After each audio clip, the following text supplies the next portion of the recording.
Ciao Leone, se ti va potresti dare un voto a Francesca?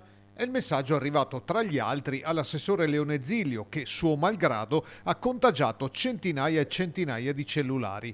Il testo è rassicurante, cordiale e arriva da persone conosciute, per questo ancora più subdolo. Si tratta infatti di una truffa. Sto ricevendo, ma riceverete anche voi, tantissimi messaggi da parte di vostri conoscenti che sostanzialmente vi chiedono un piccolo aiuto economico, una piccola contribuzione economica per pagare il dentista, il notaio o quant'altro, giustificando che la loro carta attualmente non è attiva. Ovviamente anche questi sono messaggi hackerati e dovete ovviamente segnalarli o comunque non rispondere, non fare nulla di quello che vi richiedono. Altro che ballerina, quindi, qui a ballare è la riservatezza, dato che cliccando su quel link viene chiesto, oltre al denaro, anche un codice che di fatto apre le porte della rubrica telefonica ai malintenzionati, con il rischio di una propagazione esponenziale di questa epidemia elettronica. Ci vuole un po' di attenzione in queste ore perché ovviamente i messaggi sono dilagati, solo io ho circa 4.000 contatti WhatsApp e il messaggio è arrivato quasi a tutti e in queste ore ovviamente si sta esponenzialmente aumentando il numero di persone che hanno ricevuto questi